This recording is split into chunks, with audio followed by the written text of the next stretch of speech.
Welcome to video number 7, Prevent Unauthorized Access. In this particular video, we are going to discuss how to protect your Amazon bucket so that other people cannot share the links to their friends and to other sites, and thereby what happens is you end up paying for people pirating your links. We have seen other people forget this crucial step and end up paying a lot of money in Amazon S3 cost. Now, of course, while the costs are low, you are still paying for other people hot linking to you. So, I am going to teach you a specific way of developing an Amazon access policy that tells that bucket and says to it, deny them access. So let me go ahead and do that now. So, to create a bucket policy, all you have to do is locate your bucket. So in this case, it is going to be test domain DL. I'm going to right click and click on bucket policy. This is going to kind of look like code, and it is going to look complex and overwhelming, and that's a fact. It is true. But since most of you are newbies, I'm going to show you how to create a bucket policy by getting a swipe file from Cloudberry. Now, in this case, I am going to go back to Cloudberry, so I recommend that you go to cloudberrylab.com. They are always coming out with the latest, greatest updates, and that's really why I like Cloudberry. But if you go to their blog and you look for their search here and you type in Amazon S3 hotlinking, so Amazon S3 hotlinking, you go here and you do a search. They will actually give you the hotlinking scripts. So click here and I'm going to show you how to customize the script in a minute. So you don't need to know programming or anything like that. You don't have to read any of this. In fact, if you read this, it might be overwhelming. So just follow me along. You are going to scroll down and you are going to find this script right here. So we are going to highlight everything in blue. So from here all the way up here, we are going to highlight that. You are going to click copy and then we are going to transfer it over here. Now, before we do that, I want to put this in Microsoft Word, and we are going to make the size bigger, and we are going to customize the script. I'm going to show you how. And then we will copy that finalized code over to the Cloudberry system. So I'm going to go ahead and copy it here. Where it says my bucket, you can leave the slash. But you are going to replace my bucket with the bucket name. So in this case, my bucket name is test domain DL. That's all you have to do.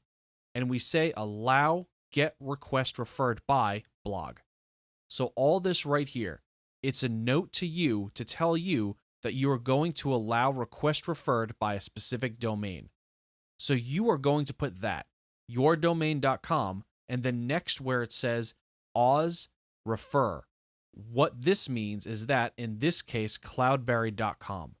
So you are telling the system that whatever files I upload into this bucket, only and only if somebody comes from cloudberry.com or if they click on a downloadable file that is hosted, let's for example on a WordPress site on cloudberry.com, then it will work. So in other words, if somebody tries to steal your download page or your download links, or they try to share with somebody else, it's not going to work. Or they're going to use a download manager, it's not going to work. So basically, you are going to enter yourdomain.com here. So you can put yourdomain.com, whatever that is, just replace this one here. So this one here is a regular HTTP without the www. So you can put yourdomain.com. So just a different variation of it. And then of course, you don't need this. Now, the comma is only here if you want to add new domains. So in other words, if you wanted to add, let's say, yourdomain.net, and then you want to add an additional one, you got to put a comma in between. You just saw how I tried to underline it, right? So that's why we try to use Notepad. I wanted to use Microsoft Word because I wanted to show you how to do this. And then you put apostrophe and another apostrophe, and then you put whatever you need to put inside. So basically, you are saying anytime this domain, this domain, this domain, or this domain, traffic comes from that or the download page is located on, that it will work. If it's not, it will not work. So that's basically all the means. So now what you need to do is copy this. I'm not going to save. I'm actually going to copy it into Notepad because I want to remove any type of formatting. And this is where I normally edit as well. I normally do it in here. But once you are done with that, all you have to do is copy this into the policy script. So we can actually delete anything that's in here, and then we are going to paste that in here. We are going to click apply, and of course it says policy contains invalid domain. So I added real live domains, and it works. So now I got to click OK, and that's it. And like I said, the newbie way. If you ever forget or you don't have access to Cloudberry whenever you are watching this video, simply go to google.com, look for an S3 bucket policy, make sure the word hot linking is in it, and you will find a lot of ones here. And all you do is customize it and you are good to go.